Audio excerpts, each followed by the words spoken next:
मैं समझता हूँ कि हम सब लोग अगर भाजपा की करप्शन की बात करते हैं या मैं राजस्थान में वसुंधरा जी की सरकार में जो करप्शन के मामले उठे जिसको हमने सामूहिक रूप से उठाया था, उन मुद्दों को उठाते हैं और कहते हैं कि उस पर कार्रवाई होनी चाहिए। मैं तो समझता हूँ ये पार्टी के हित की बात है।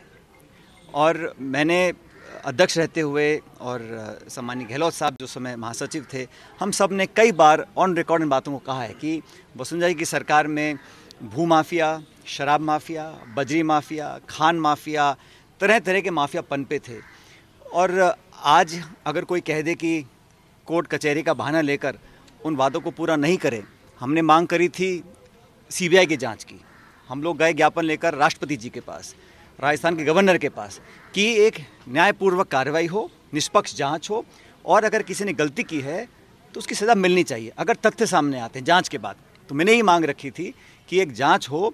और जब मैंने अनशन किया था, हमारी महात्मा गांधी की पार्टी है कांग्रेस पार्टी, यहाँ पर सच की बात रखना, करप्शन के खिलाफ आवाज़ उठाना, अन्याय के खिलाफ अपनी आवाज़ रखना, ये हमारे संस्कारों में है कांग्रेस पार्टी के, जो 125 साल पुरानी हमारी पार्टी है। उसके तहत मैंने एक अनशन रखा था राजस्थान में, जयपुर में, मेरे ख्याल 11 तारीख को। आज 2 हफ्ते हो गए हैं, अभी तक कोई कार्रवाई हुई नहीं है। मैं इसलिए पुनः बड़ी विनम्रता से आग्रह कर रहा हूँ कि हमने जो स्वयं वादे किए थे, जनता को विश्वास में लेकर आए थे, और 2013 से 18 के बीच में हम जनता के बीच जब गए थे तो सबसे प्रमुख, आप सब लोगों को याद होगा, सबसे प्रमुख मुद्दा यही था कि वसुंधरा जी की करप्शन को हम एक्सपोज करेंगे। हमारी सरकार बनने के बाद कई कार्रवाई हुई हैं जिसका मैं स्वागत करता हूँ। जैसा खुद मुख्यमंत्री जी ने कहा, एसीबी बड़ा सक्रिय है, बड़े छापे डाले हैं, अधिकारी, आईएएस, आरएएस, आईपीएस, नाना प्रकार के लोगों को रंगे हाथों पकड़ा है। ये स्वागत योग्य कार्रवाई है। मैं समझता हूँ इसमें हम लोगों को इसका बहुत वेलकम करना चाहिए।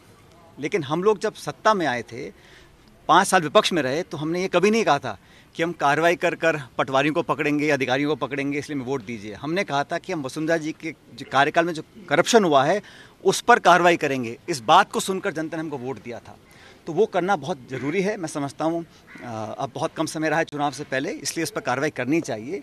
और मेरा ऐसा मानना है कि करप्शन के खिलाफ जब पूरी कांग्रेस पार्टी लामबंद है, और मैं खुद जब व्यक्तिगत रूप से प्रचार करता हूं पूरे देश में, जहां जहां मुझे पार्टी बोलती है प्रचार करने के लिए, चाहे वो उत्तराखंड हो, हिमाचल हो, यूपी हो, गुजरात हो, मध्य प्रदेश, पंजाब, जहां भी हम जाते हैं वहां पर भाजपा के करप्शन को एक्सपोज करने का काम करते हैं। तो राजस्थान में जब वसुंधरा जी के शासन में जो करप्शन हुआ, जिसको हम सब ने स्वीकार किया, उस पर अगर हम एक्शन नहीं लेंगे तो मैं समझता हूँ ये गलत होगा। इसलिए मैं चाहता हूँ कि इस पर एक्शन लिया जाए। और करप्शन एक ऐसा मुद्दा है जो प्रदेश और देश में दीमक की तरह इसको खा रहा है, संस्थाओं को कमज़ोर कर रहा है। और अभी जो पेपर लीक के मामले हुए, कुछ लोगों को पकड़ा गया, बाबूलाल कटारिया को पकड़ा गया। पहले कहा गया था कि कोई नेता, कोई अधिकारी पेपर लीक में सम्मिलित नहीं है। मैंने पहले भी कहा था, मैं नागौर में सभा में मैंने कहा था कि बड़े से बड़ा व्यक्ति हो, जो सरगना है, जो मास्टरमाइंड है, छोटे मोटे दलाल पकड़कर तो अच्छी बात है, लेकिन इसकी तह तक जाना पड़ेगा।